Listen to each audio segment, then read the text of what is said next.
Dear God, thank you for your blessings for our community, our organization, and its leaders. We pray for your guidance and direction this afternoon, that the meeting will be productive as we make decisions on important matters that affect the lives of our neighbors. As always, we seek your wisdom to make positive change for the betterment of Tallahassee. In your name we pray. Amen. Amen. I pledge Allegiance to the flag of the United States of America and to the republic for which it stands, one nation, under God, indivisible, with liberty and justice for all. Thank you. You may be seated. Mr. City Manager, are there any agenda modifications? Yes, Mr. Mayor, there are items 1302 and item 1303 have been updated in your agenda material, and item 1304 has been added. Great, thank you. Presentations here.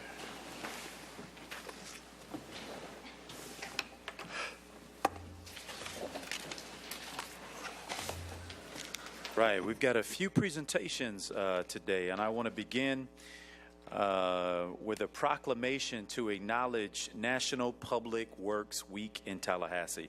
I'd like to invite forward to receive this proclamation all of the employees of the utilities in our Public Works Department, led by Mr. John Buss, Mr.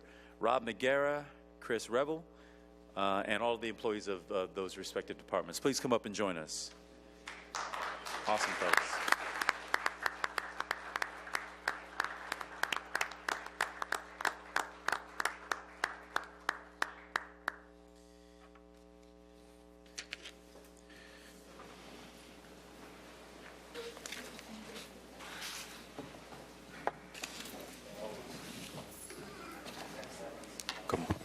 Welcome.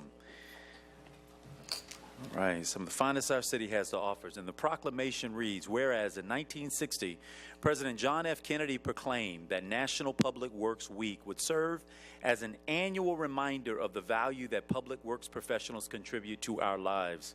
And whereas the support of an informed citizenry is vital to the efficient construction, maintenance, operation of public works programs such as drinking water, sewer, streets, highways, sidewalks, power production, solid waste collection, public parks and trails. To put it simply, these are the people who help to make our city work.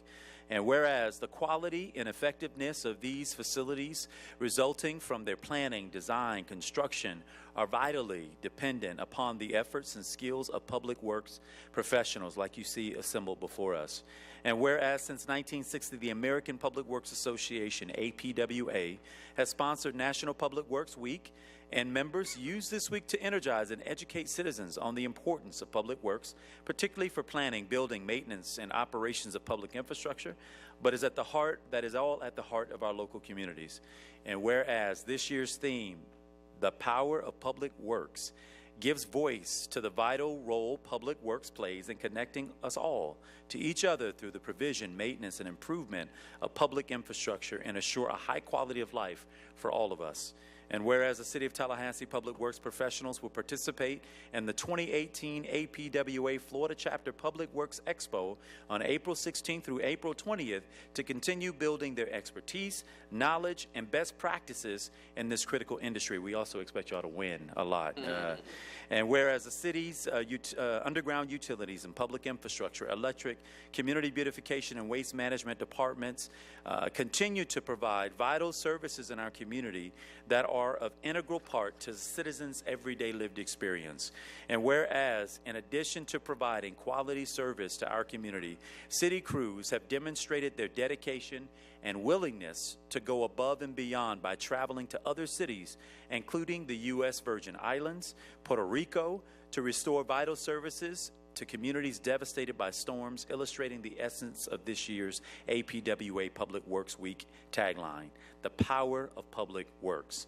And whereas we celebrate the hard work and dedication of public works professionals here in Tallahassee and throughout the world. Now, therefore, I, Andrew Gillum, by the power invested in me as the mayor of the city of Tallahassee, do hereby proclaim the week of May 21st through May 27th as National Public Works Week in Tallahassee, and further encourage all citizens to recognize the contributions which public works officials make every day to our health, safety, comfort, and quality of life. And just to add, we're all so proud and continue to be so proud of the work that y'all do for our community every day. But citizens of Tallahassee could take particular pride when we learned that so many of you all over the holiday break took yourselves away from your family and from your commitments here to help the devastated U.S. Virgin Islands and the island of Puerto Rico. And so not only do we salute you today for the everyday work that you do to keep our community going and growing, but for your selfless service and sacrifice on behalf of people who were in need. Will you all join me in saluting these fine public servants behind us?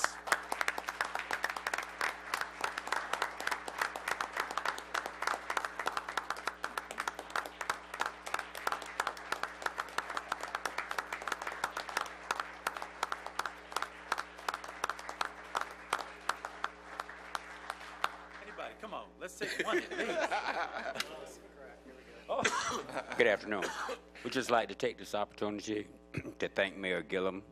We thank the APWA, but most of all, we thank the citizens who make our job a whole lot easier. Thank you. All right. Very Well nice. done. Very nice. Well done.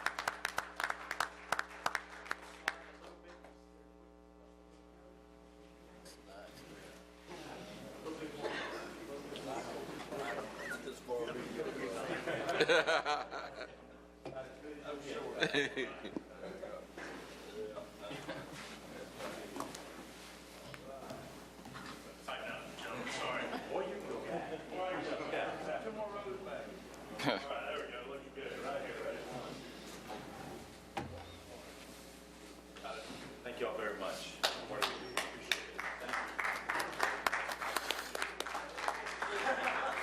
Thank y'all. Thank y'all very much. Thank y'all very much. Rob, thank you.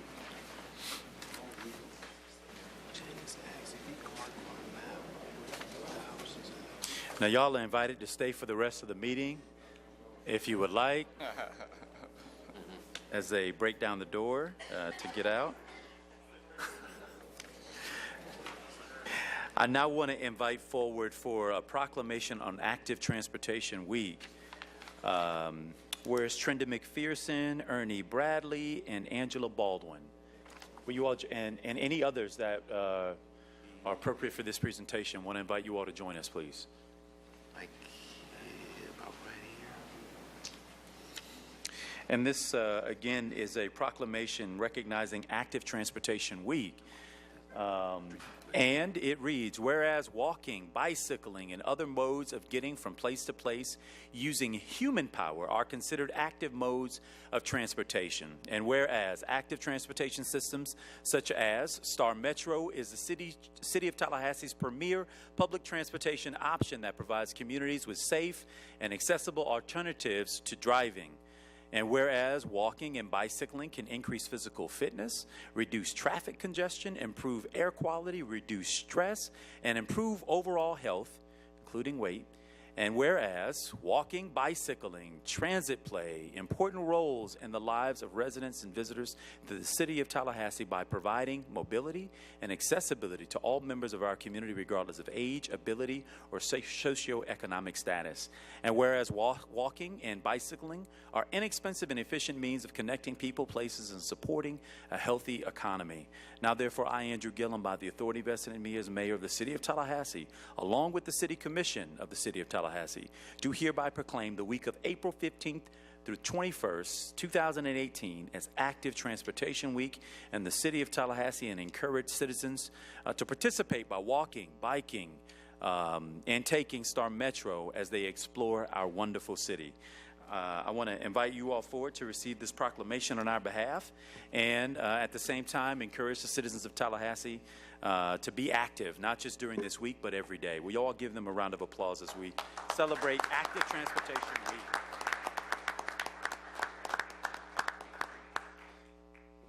Thank you all very much. It's very important to us that we maintain active transportation, but also that we maintain these excellent relationships with our local partners. So we really appreciate Mayor Gillum and the City Commission for taking part in helping us promote this effort to keep people safe and active. Awesome. Thank you. Get a quick picture? Yes, absolutely.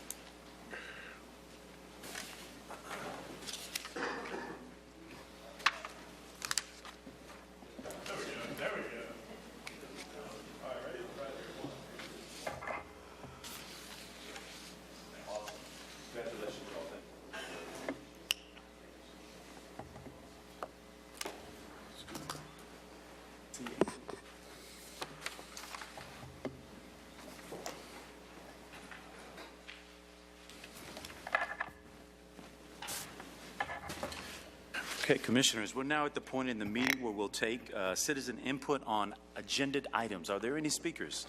Yes, Mayor, we have a few speakers tonight. The first speaker will be Erwin Jackson. I'll ask or let each speaker know that you'll have 3 minutes for your remarks. If you'll approach the podium in the center there, there will be a light that's immediately in front of you as you're facing the commission that will start green and then change to yellow and then be red at the 3-minute mark. I'll also remind you if your time has expired. If you would give your name and address for the record, we would appreciate it. Erwin Jackson speaking on items 908, City Attorney Contract, and 1103, resolution supporting a Leon County Board of County Commissioners ordinance.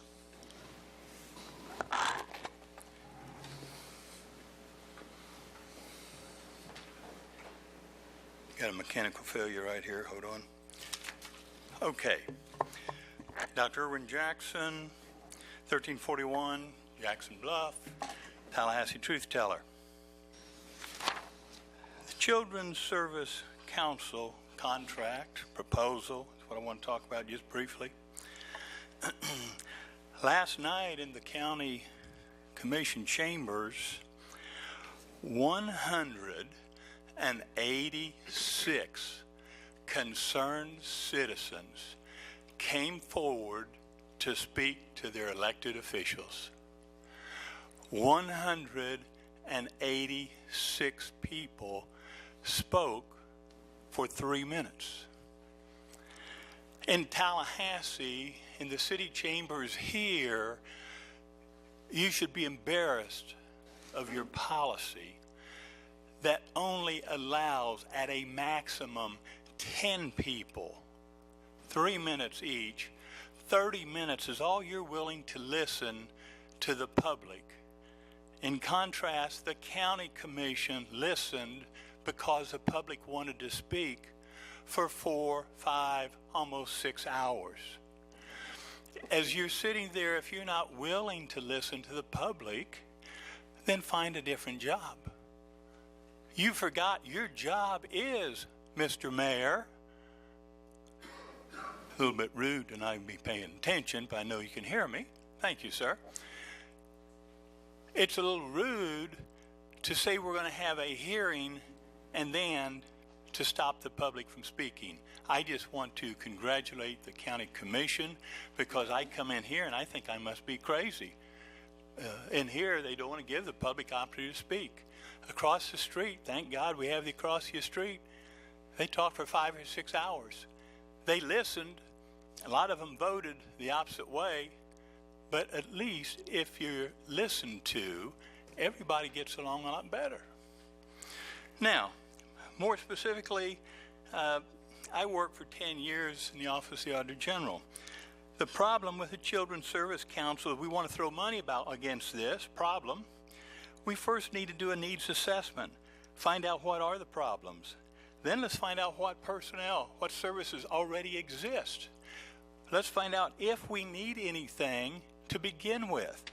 The problem with this is they say, let's tax landlords, property owners, let's raise $8 million, let's give it to friends of ours, and they can give it to the lobbyists, and we've got $8 million to give away. What are we going to do? Oh, we haven't figured that out yet. It's upside down and backwards. So we can do a lot better. Thank you. Great, thank you very much. And just for the benefit of the public, last night's meeting at the county was a public hearing. At the City of Tallahassee, during public hearings, there are no limits on speakers. If we had 119 speakers or 150 or 1,000 speakers during public hearing, we would hear every single one of them. That's why we have public hearings. Just wanted to, not a habit of mine to fact check, because you'd be doing it all day, but it's important that the public know that they have the right during public hearings to be heard. Next speaker. The next speaker is Ernie Payne on item 1302, resolution encouraging reasonable gun regulations. And then he'll be followed by John Moyle.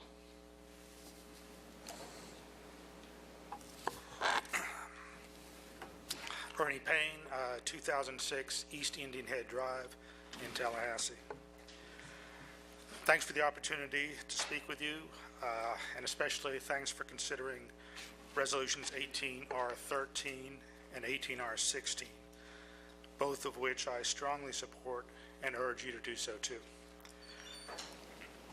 The front page of this morning's Tallahassee Democrat was somewhat misleading in stating in bold print that more than 100 packed the county commission meeting, which was to consider an ordinance to require background checks at public gun sale events.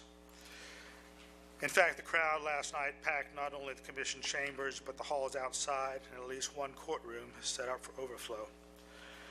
There were over 200 speaker cards submitted, which of course did not represent the totality of people present.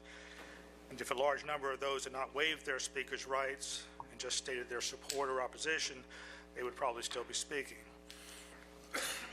I'm not here to repeat what Mr. Jackson has said, just that there is obviously a lot of concern in this community on both sides of this issue of gun control.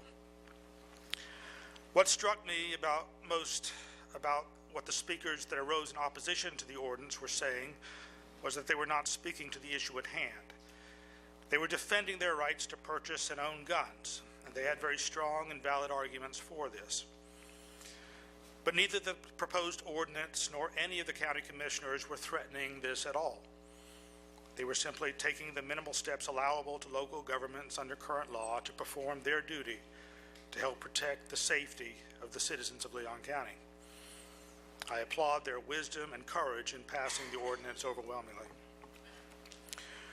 Resolution 18R13 is primarily urging the state and federal governments to similarly protect the public safety, given the much greater power that they have to do so. It's a relatively minor resolution, but it's a very important statement for a city like Tallahassee to make. Resolution 18R16, joining the lawsuit filed by several South Florida cities opposing preemption of local gun ordinances, is much more substantive. Similar to the county ordinance which passed last night, it restricts neither gun purchases nor ownership, but supports the well-regulated clause of the Second Amendment. I support every word of this resolution, and I think the language and format shows that City Attorney Jackson deserves the position she now holds. I strongly urge the City of Tallahassee to join the lawsuit. I've also encouraged the Leon County Commission to do the same. At least some of the commissioners have indicated they'll be looking into that.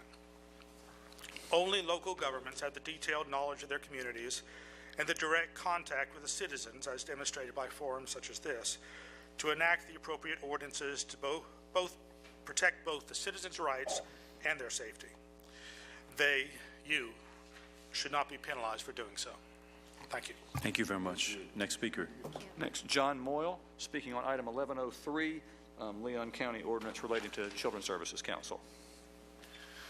Thank you, Mr. Mayor. John Moyle, I reside at 1006 Washington Street, and I'm here to urge your favorable consideration of the resolution related to the Children's Services Council. The county is moving forward with examining the creation of a Children's Services Council in Leon County. There's a statutory tool that gives them the ability to let the citizens decide whether they want to have a Children's Services Council or not. I think the legislature thought it was a good idea to put this tool in place, and there are a number of counties that have done this and have seen very positive results to date coming from the Children's Services Council. You all very much appreciate the work that you all have done in the past on children's issues. It's an important issue. Unfortunately, our community is confronting some issues. Let me just take a minute and give you a couple of highlights about the Children's Services Council from the statute. It's an independent group that is comprised of 10 people. 5 of them are designated by the positions they hold. So it's the superintendent of schools, a school board member, a county commissioner, the judge, the circuit judge who handles juvenile cases, and the DCF administrator. And then there's 5 members who are appointed from a list of candidates by the governor. By having people with expertise, they're able to zero in and focus on the needs of children. And the statute says one of the first things that they do is to do a needs assessment and give a report to the county commission as to the needs that need to be addressed. A lot of people have said, well, what is this money going to be raised for? And it's $500,000, which would be less than $50 on the average home. And I've told the county commission that if the additional ad valorem taxation goes through, there's a proposal on the ballot, people would still save money. They're both on the ballot at the same time, but it's not a huge piece of an ad valorem, and the monies that are raised can do some good things for children. So we're working with the county commission again because they have the power to put this on the ballot, but it's a community conversation. The county commission says, yes, let's have the community conversation, put it on the ballot, a campaign will be run. There'll be a lot of conversations, people can voice their views, and ultimately the citizens in a democracy will be able to vote it up or down on the ballot. So I would ask that you favorably support the resolution today and give the people the right to decide on the Children's Services Council. I think it's a good tool. I'm going to spend my time, energy, and effort advocating for it because I believe it's a good tool for the community, and I would ask for your favorable consideration. Thank you very much. Next speaker. The next speaker is Byron Meadows, speaking on item 1303, or ratification of collective bargaining agreement for the PBA. He'll be followed by Brian Lupiani. And Mr. Mayor, that'll be the last speaker unless someone else has filled out a card that I do not have. There are other speakers that will take at the unagended portion. Thank you. Good evening. Byron Meadows. I'm Tallahassee Professional Firefighters President. I've spoken with each of you about issues we have with our contract. I know that y'all voting on PBA's contract tonight, and I think that's wonderful. But we have some issues with ours that I've spoken with you about, and I hope you would extend us the opportunity to reopen our contract to take care of these issues. And I'm just asking for your support with this and try to take care of our firefighters over here. Thank you. Thank you very much. Mr. Lupiani. On items 1103 and 1302. Brian Lupiani, 607 McDaniel Street, inside the city. I'll cut it short. I agree with everything that these last 3 speakers have said. I'll thank you in advance and for supporting both the Children's Services Council and the repeal of the state's repeal of home rule for gun legislation. And I'm not familiar with the problems that the firefighters union faced, but they certainly deserve a decent contract. Thank you. Thank you. No further speakers at this time. All right. Thanks to all of our speakers this evening. Commissioners, we're now at the point of the meeting for the consent agenda. Move consent. Second. There's a motion and a second to approve consent. All in favor, let me know by saying aye. Aye. Those opposed, no. Motion passes unanimously. We're now on to City Commission items.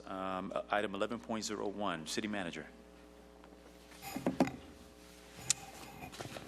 Mayor, that's an item for your appointment of Architectural Review Board members. Yes, the materials in the item. Is there a speaker? Move to reappoint both of these individuals, Michael Kahn and Wayne Spinks. Second. Is Michael in the room? I thought I saw him earlier. No? All those in favor of the item, let it be known by saying aye. Aye. Aye. Those opposed, no. Motion passes unanimously. Item 11.02, are we going to We just adjourn and So this item also is a reappointment of a member to the Sinking Fund Commission. Move the reappointment. Second. There's a motion and a second on reappointment. All in favor, let it be known by saying aye. Aye. Those opposed, no. Motion passes unanimously. Item 11.03. Mr. Mayor, I believe Commissioner Ziffer wishes to provide comments on this item. Commissioners, earlier in our workshop, we spoke a few minutes about the needs of our young people, particularly those in the early years. We've had conversations over the past several years about the needs. I think the first conversation about a potential Children's Services Council came up several years ago, so this isn't anything new. Needs, I don't think there's any question there's a significant need in the community for additional funding. In assessment, as far as where those dollars should go, Mr. Moyle pointed out what would happen once, if this were to pass, the appointment of a board, which quite frankly seems to me an appointment process, membership that is pretty broad in our community, not to mention the other 5 of those 10 seats would come from the governor. I think that says volumes for the type of board that it would have. I wholeheartedly support this. This is nothing binding because this is clearly a county decision. My thought process to bringing this here today was so that we could hopefully, unanimously hopefully, send a message over to the county that we're in support of this, that we recognize a considerable amount of the need is within our city limits, and it's about time we moved forward with something like this. So I will make a motion to approve 11.03. There's a motion and a second for approval. Commissioner Maddox, followed by Commissioner Richardson. Thank you, Mr. Mayor. This sounds like a good idea, but I know absolutely nothing about it because it's a county item, and the county has done the staff work on it, and I understand, I guess, the most I've heard about today was from Mr. Moyle, and I appreciate you coming forward to talk about it. I assume that the county, I understand the county's going forward with a public hearing, and then it'll be a decision that the voters make. Procedurally, I don't know why we would be involving ourselves in a county issue that we have not been briefed on. And I don't like the precedent starting of doing dueling resolutions back and forth to support or oppose things. So the county commission could then start doing a resolution on what they think we ought to do within our purview in the city limits, and we'd go back and forth. If individual city commissioners have strong feelings on this, and I think we all recognize the need, and we're all very much in favor of early childhood development, we can individually call county commissioners and tell them that's how we feel, and or we could show up at their public hearing and tell them at the public hearing that's how we feel, and or we can send letters on our own letterhead letting them know how we feel. But I think this is a bad precedent to start putting resolutions up without staff work behind what the resolution, the subject matter, especially when it is not under our purview and not a decision for us to make. Commissioner Richardson. Thank you, Mr. Mayor, and I share some of Commissioner Maddox's concerns. I have not had the opportunity to be briefed on the county commission's reasoning for going forward. Certainly, I understand the needs of the children in our community, voice those at our workshop today, know that that information is out there and has been for decades. You know, that there certainly needs to be something in a coordinated fashion done about it. I want to certainly applaud Representative Osley and Courtney with Whole Child for the work that they've done in this area, and you, Mr. Mayor, with the Children's Summit. But I guess in addition to Commissioner Maddox's comments, I've been involved, as Commissioner Miller has been, with the blueprint, the original blueprint committee, and we had a process where we involved the citizens in identifying projects. We had a campaign where we went out and convinced the public about the need to tax ourselves to fund those projects. Very similar process with the extension, where we put together a committee that was reflective of the community, and we identified the infrastructure projects and the economic development initiatives that needed to be funded, and went out and educated the community about those needs and again, got the community to agree to tax itself to fund those projects. Ideally, I would have liked to have seen a process similar to that take place, where the community could be educated about what the needs are and how this funding would help us get to where we need to be in terms of the funding. Like I said, I wholeheartedly support this and individually would vote for it. It just is, you know, and with this being, especially with this being an additional tax on our citizens, I'm just hesitant to support us as a body going forward with this at this point. But like I said, there's no question that I individually will support it and will be in the community championing it. But I'm not ready today as a commission to put my name to this resolution. I just want to get in the queue, rather. I'll just say I'm a huge fan of what the county has taken up, having put a lot of emphasis on this for the community for the last 3 years through the Children's Summit, trying to bring in experts in the field, trying to lay the case out of data that frankly ought to inform this decision. Having looked at what some other children's councils around the state of Florida have done, we've got to move forward on this in this community, in my opinion. And quite frankly, the Florida Chamber of Commerce has come around on this issue. In fact, holds summits on this issue around the state. Tax Watch, of all organizations in the state of Florida, have put added emphasis to the money that can be saved through the system if we emphasize early childhood education first, and then fund to that. Former, I don't know if he was Senator or Representative, but Gates, Daddy Gates, was he? Senator Gates, who I did not expect as an ally on this, over in Pensacola, and Quint Studer and others have really put their money where their mouth is as it relates to helping to fuel the fight toward making smart decisions around investing earlier on to save communities money down the stream. I too want to know a lot more, obviously, about what some of the thinking is going into this on behalf of where the resources will go. If I had my say in it, it would be we have got to close the gap, the funding gap that's there when it comes to, frankly, low-income families accessing high-quality early childhood. It's the biggest gap. If it is, you know, if it's the biggest gap, and I'll leave it there. Whether we express it, I think the power of a resolution from this body is obviously much more powerful if it's not a divided issue. I would absolutely vote tonight to send that signal of support. I will also personally do everything that I can to show that symbol of support. So I don't have to be educated anymore to what the value and the power of moving in this direction. And I think really smart people from a cross-section of communities and constituencies have put their power and their weight behind moving in this direction. Obviously, our community still has to decide what we think. But I'll tell you, as one person, I'll certainly be working in support of moving this forward. Commissioner Miller. Thank you, Mayor. You know, I this afternoon took issue with one of the items because I didn't know enough. And I thought that whenever I first got introduced to this topic, but even over the last 2 days, bottom line is that ever since the mayor's first summit, I have been so keenly aware of how easy it would be if we just had the mechanism to get to children when they were very, very young. And I would invite the mayor to invite everyone to his next summit, which is going to be in May. And it is well worth your while, and you'll learn a lot about the need. I mean, he brings in incredible speakers, and but bottom line is that I was really there at the get-go after going to that.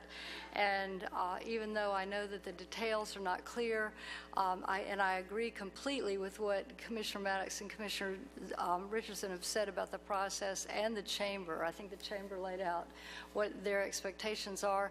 But in order to pass something like this, that process has to be followed anyway, and I'm sure it will be. So, but I am very aware of how powerful it is for us to come out with a statement of support, and I am willing to do that tonight. Commissioner Maddox. I'm convinced as to the need. What I'm not educated on is to what the council is. I've heard tonight about who the appointees are. This is the first time I've heard about it. We've had zero staff work about it. Where would the money go? How is that determined? I don't want anybody out there thinking I don't think this is a good idea. I'm just not educated on it. So I want to tell you that I commend Commissioner Daley for bringing it forward on the county, and that's where it should be brought forward. That's where the staff work is done. That's where they've done all this information. That's why they're having a public hearing.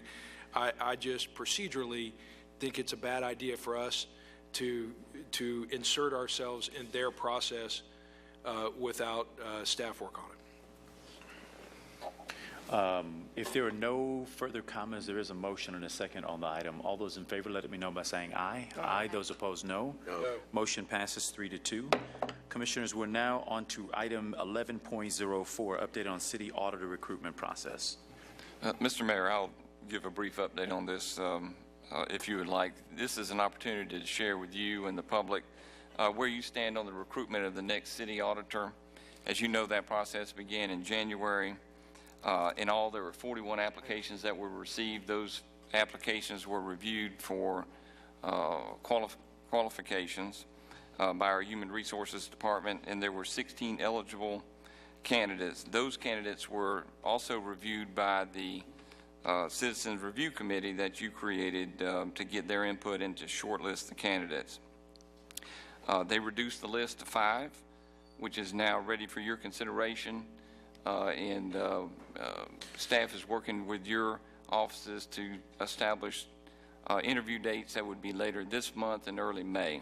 Mr. Manager, I wanted to take the opportunity just to let you know where we stand. Just a quick question, and one, thanks to all of the staff work and the volunteer work that has gone into the review and shortlisting. I don't know if we ever said this, but maybe I made it up in my own mind that I thought we were going to bring back like 3 top candidates. Did we set a number? Did the committee in and of itself evaluate? When I think of top candidates for a position like this, I'm thinking 3. And I just wonder whether they came back in rank order. What was the consideration on the Mr. number? Mayor, we'll ask our HR director, our Human Resources director to answer that. Good afternoon.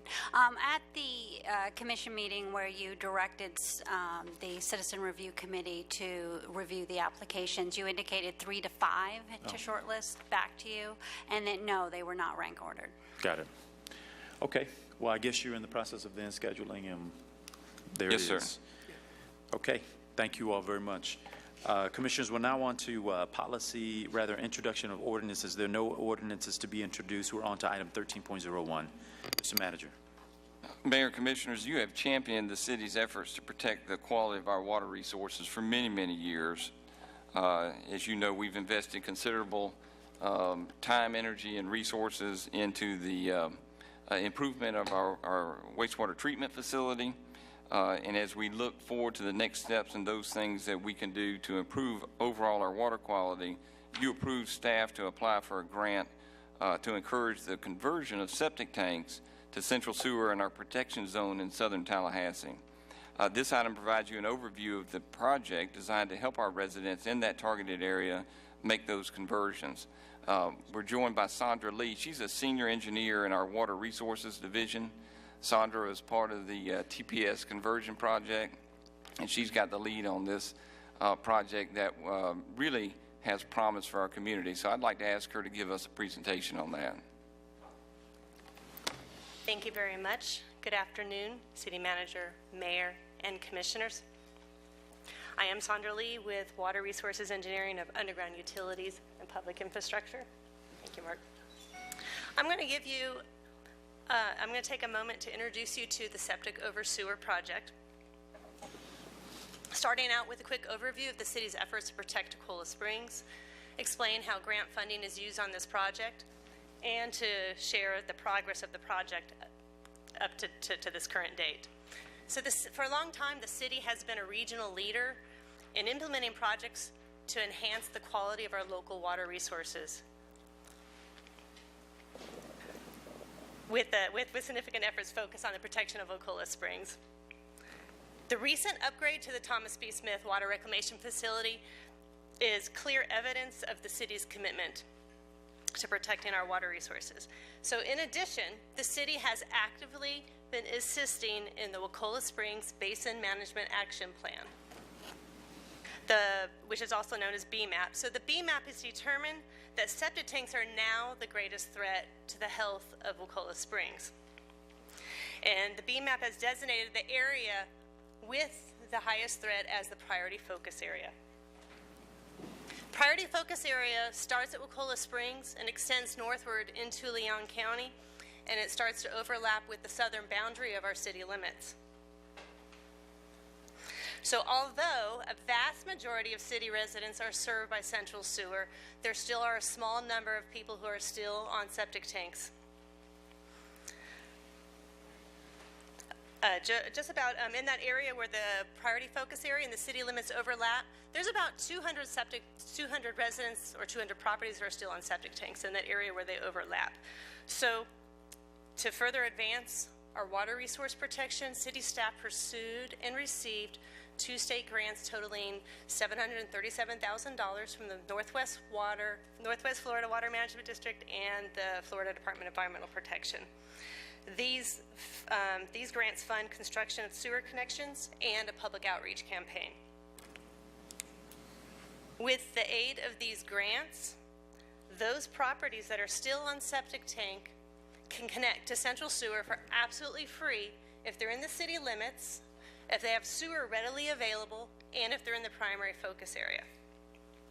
So of those 200 properties that are in the area where the primary focus area and the city limits overlap, there's about 130 properties that have sewer readily available. So those are shown by the orange dots on the map, and they kind of follow the Orange Avenue corridor and extend south. So those are the 130 that have sewer readily available. And they're eligible for these grants. So the Northwest Florida Water Management District grant covers connection-related costs, including on-site plumbing costs and any fees required to connect to the city's system. So this means no cost for the property owner. So far, these have been running about $6,000 per property to connect. So this is a huge incentive for these property owners to connect to central sewer now while we have this grant funding available. So to help us educate and encourage property owners to connect, the Florida Department of Environmental Protection has provided another grant for $100,000 to help with the public outreach campaign. The grant has allowed us to hire 2 specialists to help with outreach efforts. We have Mr. Stephen Beasley, who is a well-known, well-respected member of our community who is with us here tonight, or this afternoon. And he's kind of our boots on the ground person. He will be personally visiting each of the targeted properties and attending as many community events as possible to provide information about the program to our citizens. We also have a marketing specialist, Cade and Associates Advertising, and they provided all sorts of electronic and printed media for this campaign. And here's a quick example of some of the media that they have provided. On your right is a picture of the direct mail brochure. On the left, we have a sewer process connection flow diagram to help property owners. Underneath that, on the lower right corner, lower right corner is a picture of a yard sign, which is really nice. We're going to be putting these into the yards of those properties that have connected to let their neighbors know that this campaign is not a gimmick. It really is a free connection. And highlighted in the center, proudly in the center, is a quick screenshot of the website that was created for this campaign. It has all sorts of information about how the grant works. There's a map in there.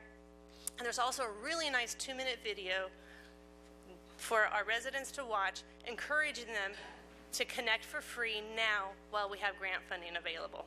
It's a really nice website, really nice video. I encourage you to check it out sometime.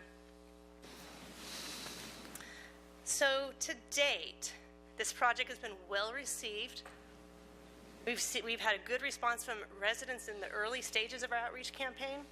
Shortly after we had the contract signed with the grants with the Northwest Florida Water Management District and the Florida Department of Environmental Protection, we started working with Leanne Watts-Williams, who is the city's neighborhood services coordinator. She gave us all sorts of dates of Southside community events that were occurring.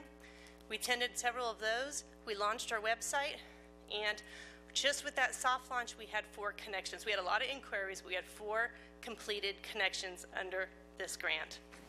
So now we turn our focus on reaching the 126 properties that we're going to be reaching out to them directly. We sent out some direct mail brochures to each of the properties that need to connect.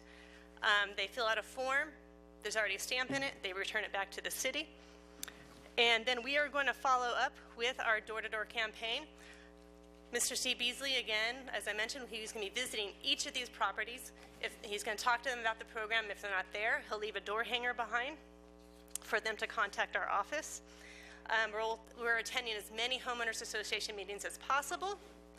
And we'll probably repeat the process by sending out another batch of mailers later this summer. And again, reaching out there, community events, homeowners association. So our goal is, by the end of this 3-year project, is to have as many of those septic tanks connected to central sewer as possible. This project continues to demonstrate the city's proven commitment to protect our water resources. And if there's any questions, I will be glad to address them at this time. Commissioner Miller, how did I guess? Thank you. He looked right at me as soon as. My question was, this is only in the primary focus area. And is there, if you don't get enough people and you still have money left, at some point in time, will you expand that to the rest of the city? Because I know there are other people throughout the city that are, sewers running right in front of the property that might want to take advantage of this. Yeah, what we plan on doing is we hope to get as many of these 130 under these grant funds. If we complete that and we have funds left over, or if we just have some people who just refuse to connect under the grant while it's free, we will go back. We would like to go back to the Water Management District and to the Florida Department of Environmental Protection and ask them if we could go ahead and expand our boundary. Our agreement right now is for the priority focus area, but if we have a lot of success and if we have funds left over, we definitely would love the opportunity to consider expanding the footprint of the project. Okay, great. Thank you. Mr. Mayor. Commissioner Richardson. Could you go back to the slide that showed the priority coverage area? Certainly. And if I'm not mistaken, did you say it was along the Orange Avenue? Yeah, if you take a look at the west side of town, Capitol Circle northwest, or Capitol Circle southwest, and you see the orange dots kind of follow that corridor. Then it follows Orange Avenue going from west to east. And then where Crawfordville and Woodville Highway split, then we kind of capture some houses in that area as well. So those are, again, in the city limits. They have sewer already available. Okay. I live in that area off of Orange Avenue. I was just surprised that many homes would not be connected to our central sewer. But so I'm really glad that's our priority area. And I am connected, because I know somebody will ask that question. I'm already connected. So. Commissioner, I know it would be great if you would go to help them visit the residents. Well, that was going to be my next point. You couldn't have found a better man than Steve Beasley to do your door-to-door, and I would volunteer to do that. I mean, this is just that important of a project to my neighbors in that area, to the people that we represent as a commission. I'll work with Steve and schedule some time to go with him and do some of the door-to-door information. Excellent. Distribution. He is definitely our go-to person for this project, and everywhere we go, people know who he is. And he always has, he probably always has, I know he has them right now, he has eligibility request forms, so he's always willing to help people get their information and get them connected if they're eligible, or we can check to see if they're eligible. Yeah. Great. Thank you very much. That's great. Thank you so much. Thank you, Mr. Mayor. Thank you, sir. Commissioners, we're now on to item 13.02. Attorney Jackson. Thank you. Mayor and Commissioners, you have before you 2 resolutions in this item, 13.02. The first resolution is 18R-13, which encourages reasonable gun regulation and repeal of Section 790.33. And essentially, that is asking our local representatives to support reasonable and sensible gun regulation and the repeal of the preemption requirements or statements within the Florida statutes. We also have before you resolution number 18-R-16, and this particular resolution is asking you whether or not you desire to participate in litigation opposing gun law preemption penalties. And as you know, those penalties include up to $100,000 in damages, $5,000 in fines, as well as the possible removal of an elected official if that official in any way enacts a regulation relating to firearms. This litigation is currently involving 10 South Florida cities and over 40 elected officials who have joined. I learned on this morning that the city of Boca Raton and Surfside have also joined. As well as the city of St. Pete, I believe, up to 13. as late as today. Commissioner Ziffer. Mr. Mayor, I'm going to move option 1 and 2. Option 1 is basically what we've been talking about the last couple of meetings, and option 2 strikes at the very heart of local democracy and home rule, and that is this preemption is wrong. And we do whatever we can to try to get the court system to give us some favorable results. So I'm in support of aligning ourselves with the 13 existing, and I'm sure more will follow. So I move options 1 and 2. Right. There's a motion and a second. Commissioner Maddox. I'm not a big fan of resolutions to the legislature of the United States Congress because my experience has been that they pay no heed to them from local governments.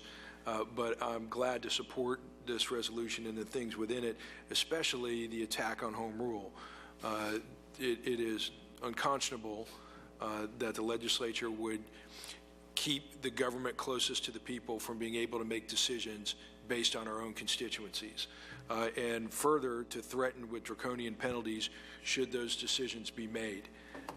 We have to obey the law of the land. We've been preempted by Florida statutes, and we all took an oath to uphold the Constitution of the state of Florida and the laws of the state of Florida. So we have to obey that, but we certainly should not go quietly, and I support bringing this issue to the courts for their decision. Thank you. I'll just probably obviously add my voice of support here. We are, I think, the only municipal government that has actually been sued through the use of this statute. So Tallahassee knows first well, 3 of us who sit up here today who were named in those suits individually.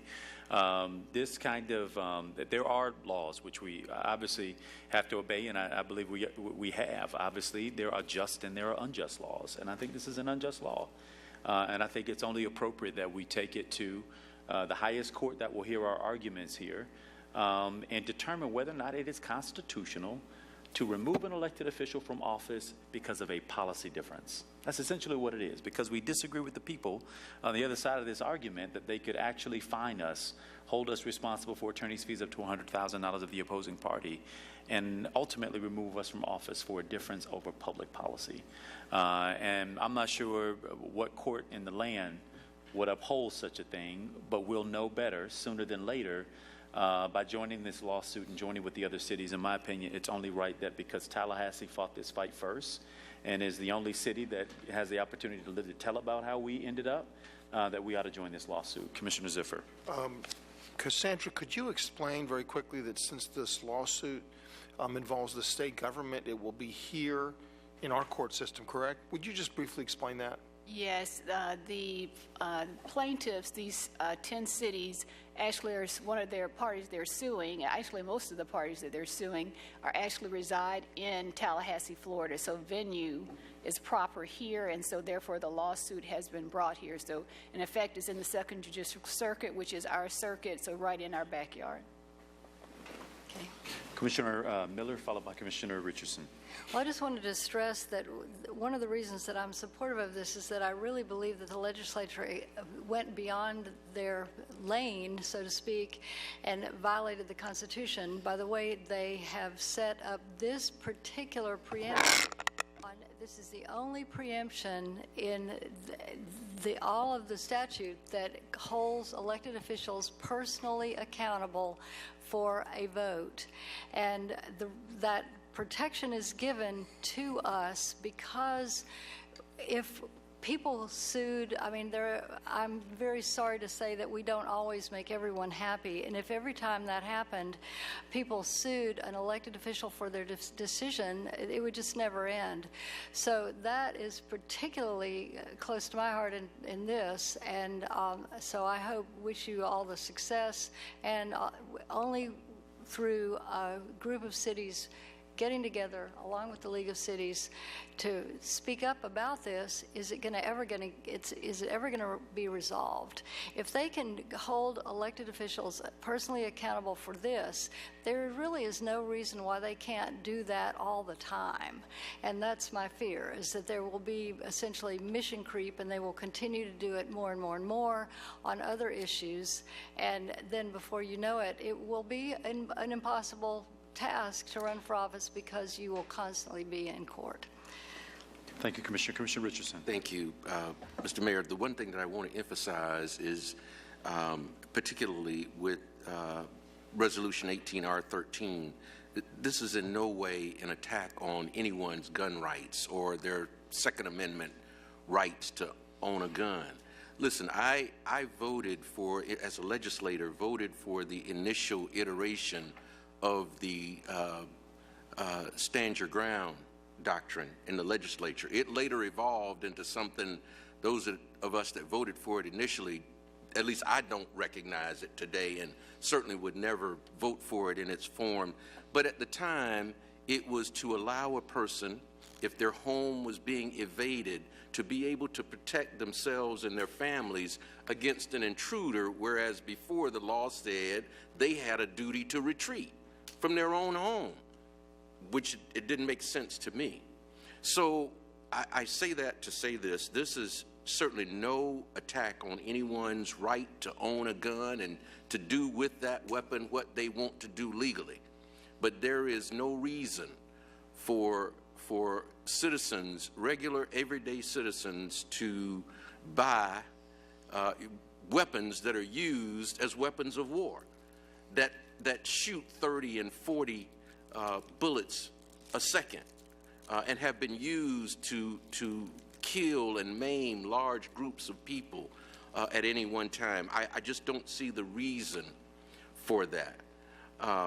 And so that's why I would support this resolution, just to encourage our policymakers at the state and federal level to adopt common sense gun regulations, background checks, closing the loophole, the gun show loophole, checking people's mental status when they go out to buy guns, just things that any reasonable person would expect when you're going to equip somebody with that kind of weapon that can cause that kind of damage if it's not used for hunting purposes or personal protection. So that's my reason for supporting the resolution for those reasonable gun regulations in this country.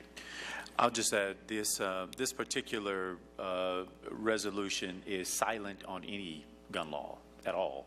It is, which I think there is an appropriate time to debate those, but this resolution simply says you cannot personally, we challenge the belief that you can personally take to court an elected official over a policy difference. We don't believe you can personally remove an elected official simply because you disagree with them on policy. And that it's unconstitutional in our belief and our position for the state to be able to do that. And mind you, this law was approved for one reason and one reason only, and that was to chill.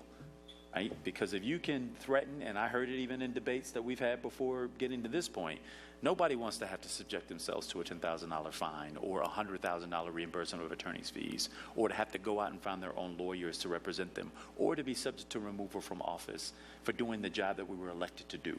Right? And it's my hope that this suit will be wildly successful. And I applaud you, Commissioner, for bringing this item back. And to Attorney Jackson, thank you for the due diligence. This has been a moving target. We thought when we last had this conversation that this would not be in our circuit. It is in our circuit, and I think it's only right that we take a decision here. Commissioner Ziffer for close. Anything else? Seeing none, Commissioners, there's a motion and a second on the table. All those in favor, let it be known by saying aye. Aye. Those opposed, no. Motion passes unanimously. We're now on to item 13.03. Mayor, Commissioners, this item recommends your ratification of the collective bargaining agreements. There are two that represent the officers and investigators and sergeants and lieutenants of the Tallahassee Police Department. As you know, staff spent many, many months working on this agreement. I'd like to recognize Lieutenant Slade, who's in the audience. He's the president of the PBA, for working with us on that. And this item now awaits your approval. It was approved last week by the bargaining units themselves. Ellen Blair and Vicki Montgomery are here if you have any questions. Move approval. Second. There's a motion and a second for approval. I just want to mention on the item, I'm glad to be able to dispose of this particular collective bargaining agreement. But I do want to reflect that I believe that we should create an opportunity for reopener on pension with our fire unit.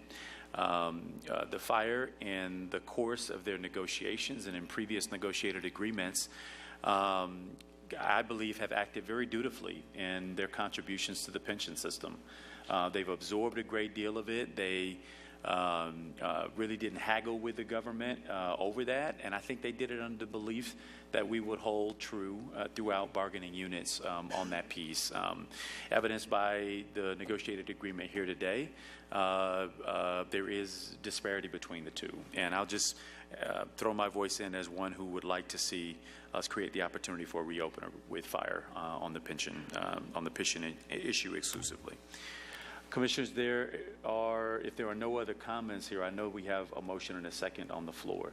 Commissioner Miller. You brought this up. This is really a separate issue. Are we going to bring that back at some point or discuss it further? Is this the right time to discuss it? We can obviously dispose of the item. I brought it up in this one because, frankly, it is the pension disparity that troubles me. It concerns me too. Okay. Concerns me too. There's a motion and a second on the police negotiated agreement. All in favor, let it be known by saying aye. Aye. Those opposed, no. Motion passes unanimously. I don't know what the appropriate venue is for decision making on the fire piece, but I certainly would express my will that we instruct staff to go back to the table and continue that conversation. Commissioner Miller, I don't know what your question of clarification was, but certainly. I don't know what the next step is. I just want to be clear, in opening it, we're not opening the entire contract for discussion.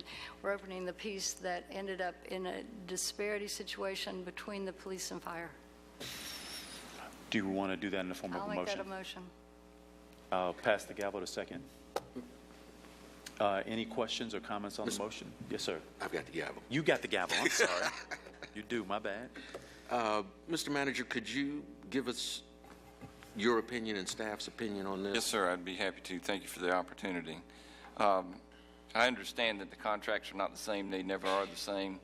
They, in fact, are not interdependent. They are unique. They have their own differences. In fact, not all of the issues are the same. I recognize the request of the union, and I respect Captain Meadows and his leadership of that union. I think he's done a fantastic job. In fact, I think as we evolve through the years and we negotiate these contracts, we will need to move in a direction exactly where the firefighters union has gone. I believe that. We shared that. I think the firefighters union has embraced that as it relates to pension. That's not only a wage contract, it's a pension contract, and it deals with other matters as well.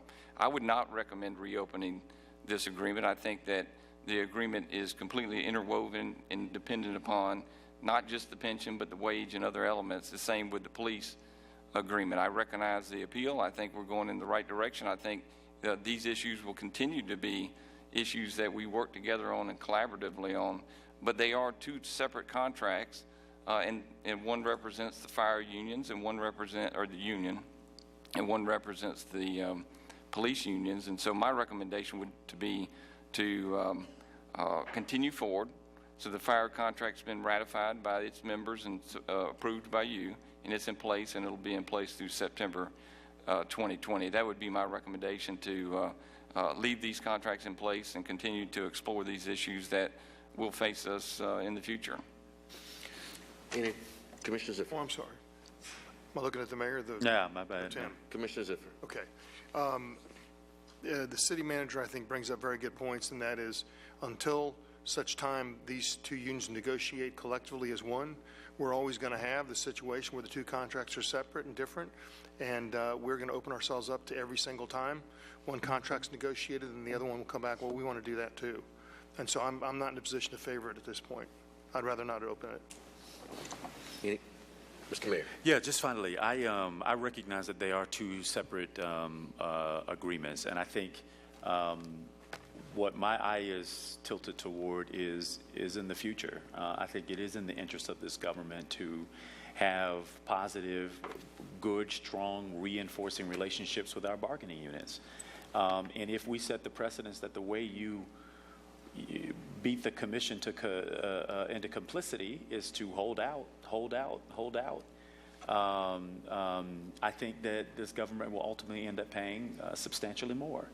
Now, that may not be my interest because I won't be here, but I am interested in the long-term health, financial health, and frankly, the long-term relationship that we establish between our bargaining units. And the spirit of that is why I made the recommendation. And I definitely get what the manager has said. It's no disrespect to.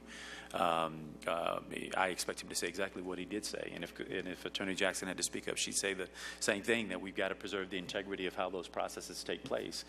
That being said, I also think it's important to preserve those relationships such that in the future we're giving our bargaining units every single reason to believe that we are dealing with them fair-handedly and that we are dealing with them in a way that is in respect for at least trying to gain as best we can some symmetry between not only our bargained units but also our general employees. Commissioner Maddox, followed by Commissioner Miller. Thank you, Mr. Mayor Pro Tem. It's always a bad idea to open a collective bargaining agreement. So procedurally, I understand completely what staff is saying, because you spend so much time, you get through the ratification process, it's a process set up, and then you reopening it and start it again is just always a bad idea. Mr. Mayor, I completely agree with you that I think the fire union has, and the IAFF local here, has conducted themselves in a very professional and great manner and worked as a partner with the city of Tallahassee. If the will of this body is to open it up, I won't stand in the way of that. But I would say that we go through our process. We open it just for the specific for pension and have those discussions. As to having the two match, that can't happen. I mean, that's called as parity, but they're totally different. They're different in everything from, and those that are familiar with the contracts know. I mean, they're not only different in the job descriptions, they're different in step pay plans, they're different in the amount of people that qualify under the pension, they're different in a lot of different manner. So there's no way to make the two the same. If we open it up, it should be specific to what we want to talk about. We should let it be staff driven and let them have the discussions and then come back. The important thing is that if our employees ask to be heard, we listen to them, whether it's in this process or another process, that we listen to them and hear their voice. Right. Commissioner Miller? Well, I just wanted to say to all of you, this is my last time that I'll be negotiating a contract with you. You have always presented yourself, as you've heard others say, very professionally, knowledgeably. You understand the issues. You understood, in this case, the problems with the pension system, and you stepped up and took responsibility and acted in a way to correct that. And I don't like it when somebody who doesn't do that gets what may be perceived as a better deal. I think that, but I just mainly want to thank you for the way you've always approached us and how you've brought information to me and helped me to understand all of the issues from your perspective. And I just really won't get another chance to tell you that, but I did want you to know how much I appreciated it. Well, this is a difficult one because I first of all want to let you all know how much we value and appreciate the work that you do on behalf of the citizens of the city of Tallahassee. And you all have conducted yourselves throughout all of the negotiations I've been involved with in a very professional manner, one that respected the process, and even to this degree, I mean, how you've come forward and made your case, and it makes it very difficult. You know, I will be the only one, God willing. Well, Commissioner Maddox could still be here as well. I'm sorry about that, Scott. I'm sorry I'm going to still be here. But we will be here when this contract comes up for renegotiation. And what I certainly could promise, because I want to respect the manager's recommendation in this regard, that if I am here, which I expect to be, that will be a priority for me, is that you all, because you've conducted yourselves the way you have this time around and feel like maybe you haven't gotten what the other unions have gotten, that we make that a priority during our negotiation session at that time. But at this point, I would respect the manager's recommendation and concur that we not reopen the negotiations at this point. Any other discussion? Commissioner Maddox? It's going to be a 3-2 vote to reopen or to not reopen. If we end up reopening, do we want a 3-2 vote on what? I mean, depending on the fiscal impact, I can be convinced to reopen, but I'm telling you, if it's a big fiscal impact, I might not vote for whatever you want when it comes back. So I don't know if we want to move forward on a 3-2 or what our body feels like, but. Mr. Manager, do we have any idea what the fiscal impact might be? Can I make a suggestion? Let me get yes, sir. I do not know that. And in fact, if I could offer this, if it makes a difference, if you wanted me to do some analysis, and I think it's very important to define exactly what we would reopen on. Right. I think even the discussion of pension is probably too broad. I believe the discussion would be the contribution of the members toward the pension.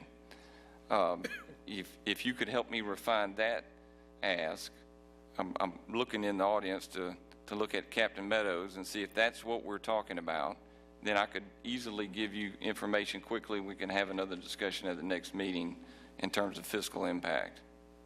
Mr. Mayor? Commissioner Miller? Oh, I'm sorry. Ziffer, I'm sorry. I'd rather not negotiate a contract from the dais. If I could suggest that we allow the city manager to do some investigation and meet back with us individually and then see where we go from there. But I'd rather not. That way we know what the call is. Yes. We would know what we would be reopening for if you could get with the president of the Firefighters Union and bring that back. We'll bring an item to you next meeting. Okay. So who made the motion? Motion to table. There is no motion, is there? Yeah, there was a motion. There is a motion and a second. I know you did the second. Who made the motion? Commissioner Miller. And she just made a substitute motion to table until the next meeting. Okay. Is there a second to that motion? Second. Okay. There's a substitute motion to table and with a second. The motion until the next meeting. All in favor of that motion signify by saying aye. Aye. Aye. Opposed, like sign? No. Motion carries 4-1. Thank you, Commissioner. Commissioners, we're now back on the agenda, item 13.04. Mr. Mayor and Commissioners, Al Latimer is here with us tonight. He's the Director of the Office of Economic Vitality, as you're aware, and he's got some good news for us. We received a report recently discussing the exports from Tallahassee, and that's not an often discussed topic, that we actually produce goods in Tallahassee and export them primarily overseas. And I thought it was a good opportunity for Al to share that information for us, with us, and it's another good sign of a growing and diversifying economy that we have in Tallahassee. So Al's going to give us an overview of that and also share with us updates, or how he intends to update us in the future, because the economic development and growth in our community certainly is a hot topic, is a priority that you've established at your retreat and continues to be important to our business. So Al's going to give us that presentation, and really shine a light on things that we may not have discussed normally in our economic prism. Mr. Manager, while he's getting set up, I'd like to ask you to please raise the microphone for the speakers, because virtually every speaker has had to bend over and speak into the microphone, and it's impossible for them to get really close enough for us to all hear very clearly what they have to say. So if y'all can take care of that. Yes, ma'am. Appreciate it. Can you hear me? Yes, sir. Great. All right. Good evening, Commissioners, and thank you for the opportunity to come before you and share some good news, really, really good news about the growth in exports that are occurring in our Tallahassee metropolitan statistical area. As you know, the Office of Economic Vitality keeps tabs on our local economy by maintaining a database of economic indicators, 12 of which we publish as a quarterly economic dashboard report. These indicators helps us determine the health and strength of the economy, the local economy, and they also clue us in on what trends are taking place in the economy, like exporting, what's going on with the exporting. So, next slide. Thank you. So, 2016, that's the next slide. Okay. Okay, go back.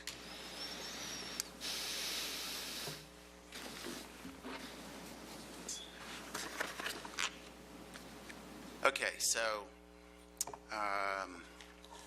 I apologize, but this is this must be a version that we are. I must have posted the wrong version. But anyway, here we go. Here's some good news. When when we're looking at exporting, you might ask, why would a company want to get involved in exporting? Exporting is a good growth strategy for businesses because 96% of the consumers live outside the United States. 84% of the consumer spending power is also outside the United States. Exporting, if we could get more companies exporting, it would exponentially add to our total economic output for the Tallahassee MSA. Manufacturers are leading exporters in the Tallahassee MSA. So what you can see here from this slide is a stair-stepped incline of increasing economic activity. With the exception of 2013, there was a slight dip there. Exporting has been a steady trajectory upward. Here's a color-coded slide, and on this color-coded slide, what you can see is the contribution that each sector is making to our overall exporting output. For example, in the gold, you can see the machinery manufacturing output, and if you will look at 2016 and 2011, that machinery and manufacturing category has escalated 370%. Conversely, you take a look at the teal color, which is transportation equipment manufacturing, and you can see that that's adding a shrinking amount of output to our total economic activity. Here, you can see the destinations where our exports are headed. A couple of things to point out here. Yes, they are primarily headed to Europe and Asia, but if you just look at Asia, since 2011, that destination has tripled in terms of exports since we started charting in 2011. Also, there's some exports going to South America and to Africa. But there's one thing I want to point out here. There's another reason that this chart makes very, very clear why businesses would want to export. And that is because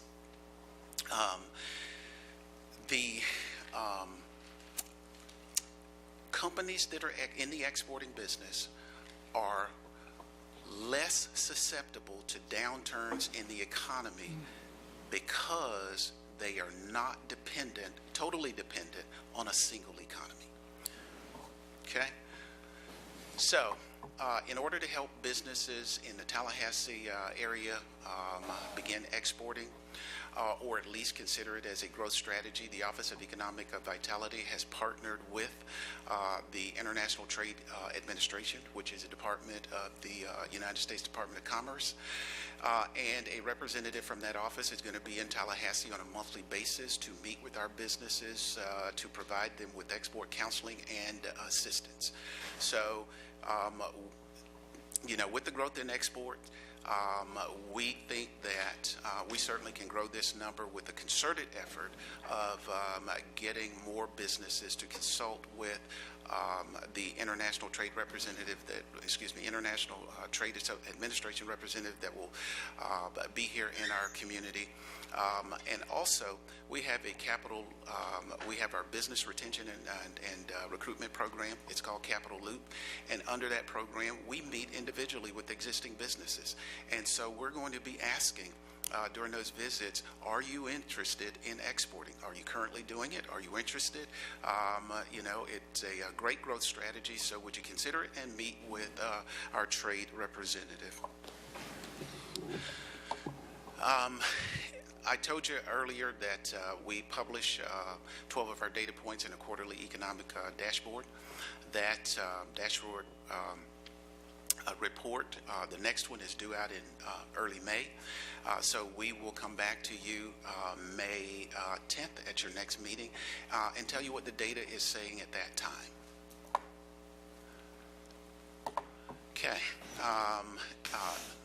May 7th through the 11th is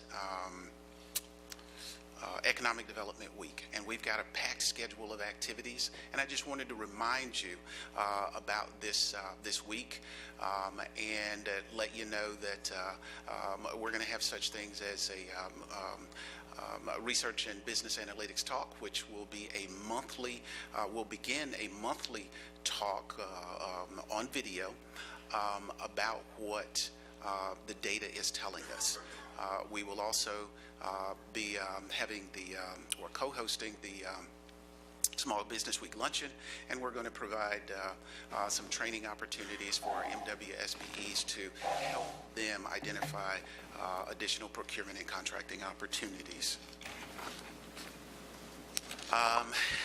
Commissioners, thank you again for the opportunity to talk to you about exporting, and want to answer any questions that you might have. Commissioner Miller. Well, thank you for coming, Mr. Latimer. I appreciate it that you did. Our blueprint meetings are always very, very full and packed with a lot of items to cover, and we don't really, it's very difficult to talk about all the infrastructure pieces and then also talk about OEV and all the activity that you're going there. So I think the idea of your coming to your commissions and reporting and giving us a little bit more relaxed atmosphere and more opportunity to ask questions, that's really helpful. Appreciate the report. I wanted to ask you what, considering that major export destinations are Europe and Asia, how you felt the tariffs are going to affect our exports here? We're working closely with the Florida Chamber of Commerce and the International Trade Office at Enterprise Florida to stay plugged into the pronouncements and discussions that take place because tariffs are primarily at a national level, and we're not quite honestly sure how that translates down to the local level, but we're staying plugged in at with those organizations so we can learn and then transfer that information to our businesses as we learn it. All right, thank you. Mr. Latimer, always an awesome report. Thank you very much for the update. Commissioners, if there are no other questions, Godspeed. Commissioners, we're now at the portion of the meeting to hear from unagended speakers. Mr. Treasurer Clerk, are there any speakers? Yes, Mayor, we do have a few speakers tonight. The first is Michael Gillen. He'll be followed by Erwin Jackson. I'll remind speakers, as with our earlier portion of the meeting, that each will have 3 minutes for remarks, at which time the light in front of them will turn red, and I will also let them know that the time has expired. If there's anyone else who wishes to speak who has not completed a form, they are in the back of the room. There's a red tray on the table in the back. Mr. Gillen. Thank you. Good evening, Mayor, Commissioners, City Manager, City Attorney, and City Treasurer Clerk. My name is Michael Gillen. I'm with Gallagher, and I'm here to read a prepared and previously distributed statement regarding comments made by a former employee of our firm at the February 28th meeting. Our Gallagher office in Orlando was shocked to learn of Mr. Justin Wiley's unauthorized visit to the City Commission meeting. We apologize for the unprofessional conduct and inappropriate and disparaging comments made by him. His appearance at this meeting was purely personal and never authorized by our company. His opinions are his alone and do not reflect our company's views or expectations of professional conduct. We took immediate action to terminate his employment with our company. We regret this incident and hope that we can find a way to rebuild our relationship with the city. Thank you. Thank you very much, and thank you for taking time to come and deliver that in person. Thank you. All right. Mr. Jackson. Next speaker after Mr. Jackson. Next speaker is Erwin Jackson. You're correct, Mayor, and he'll be followed by Harry Brown.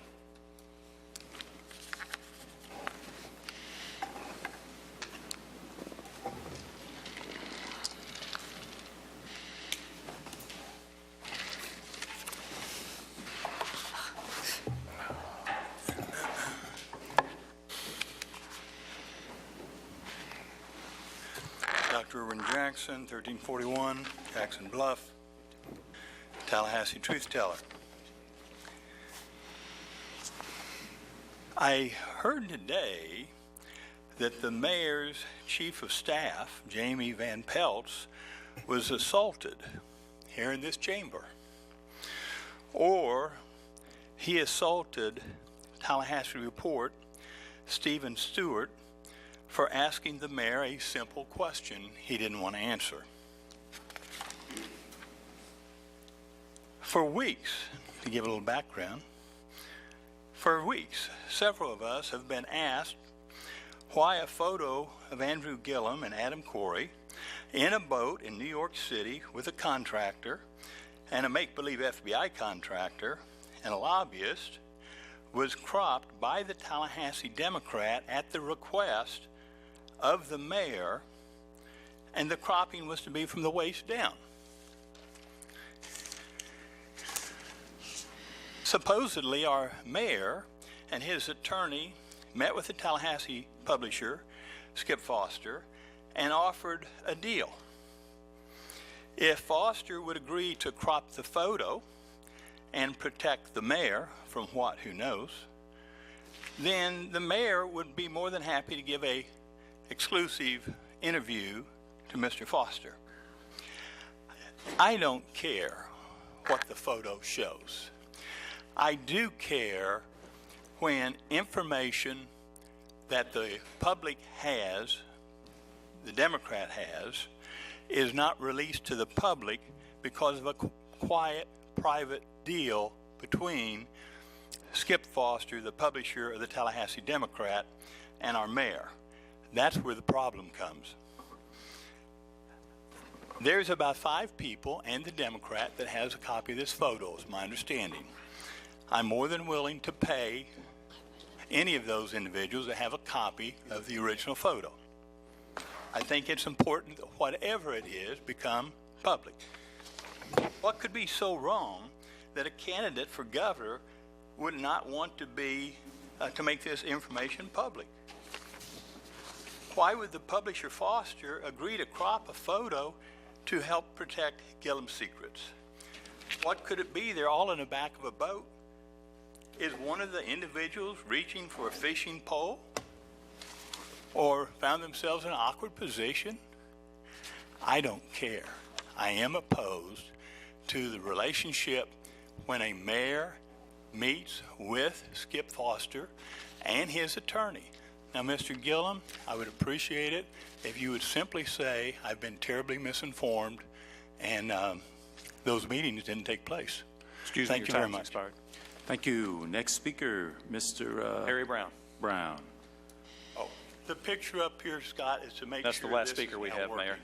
Thank you. Mr. Brown.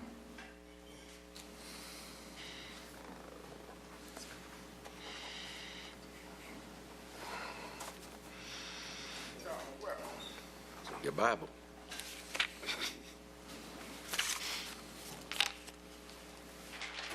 Okay.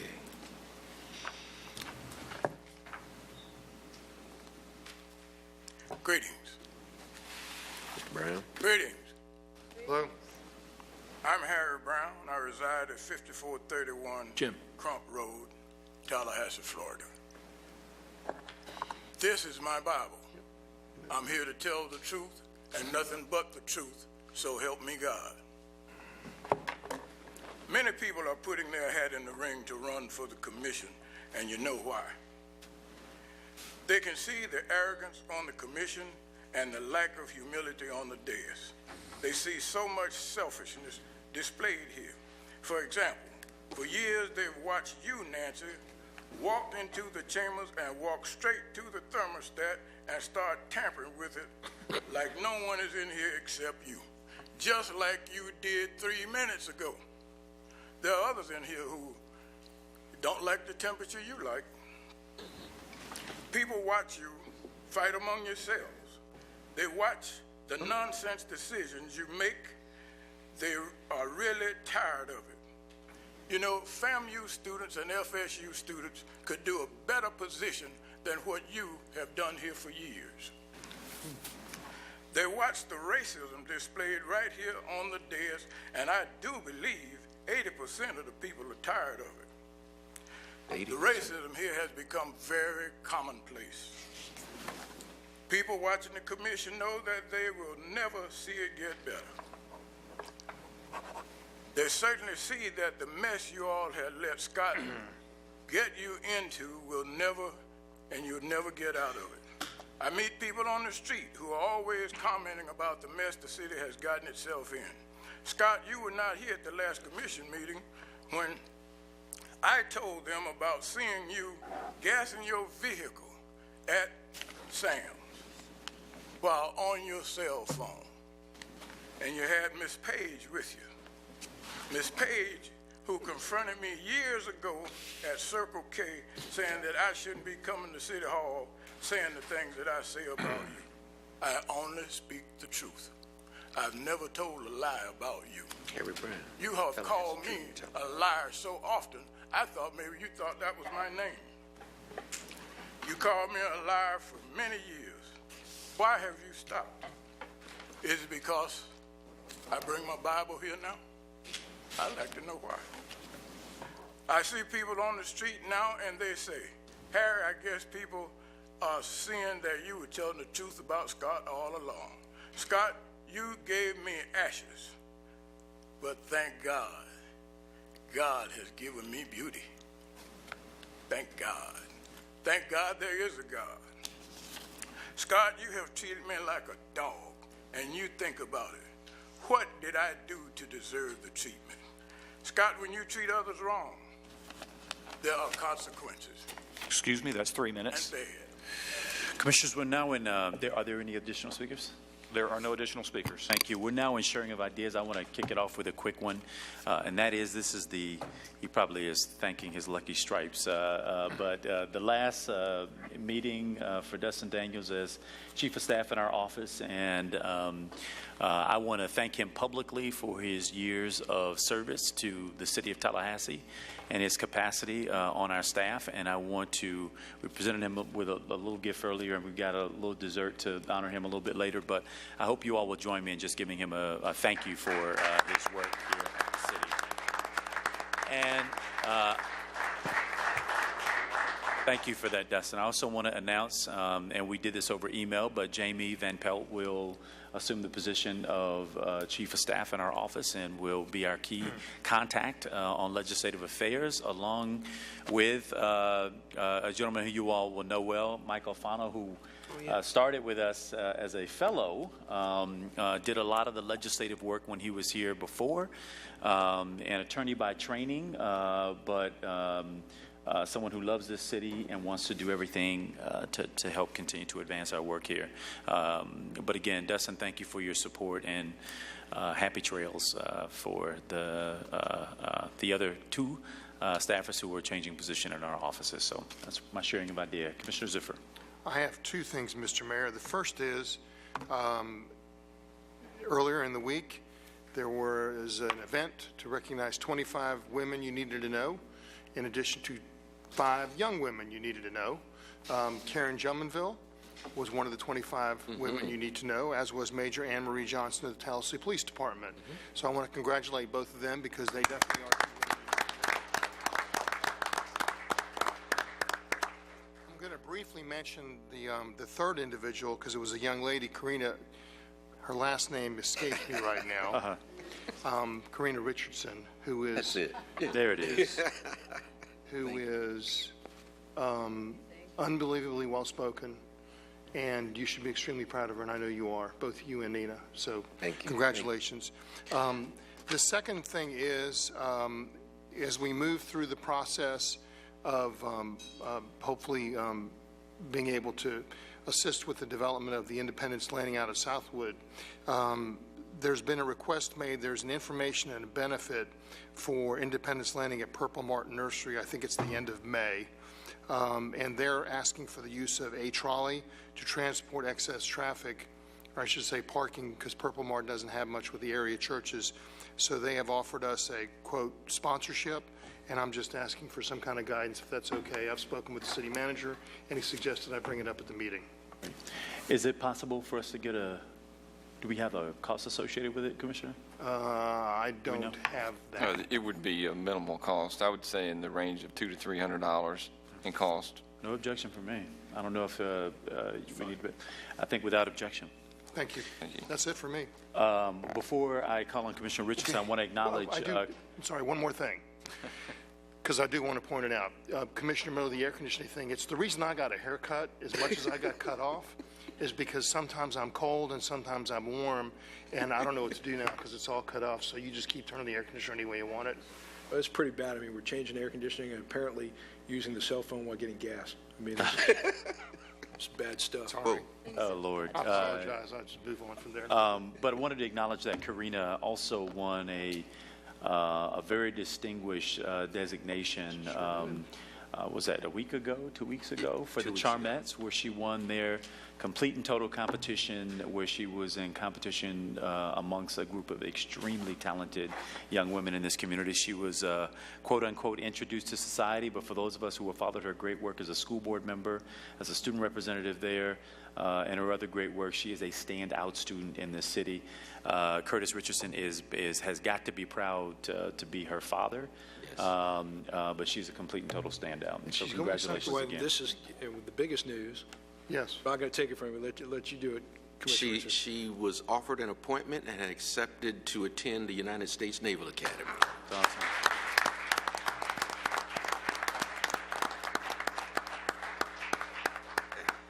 She clearly favors Nina. And has her mother's brains also. Her mother's looks and brains. Commissioner Richardson, followed by Commissioner Miller. Thank you, Mr. Mayor. Just very quickly, wanted to remind everyone, Word of South this weekend. If you haven't been, you need to be there. Cascades Park, Friday, Saturday, and Sunday.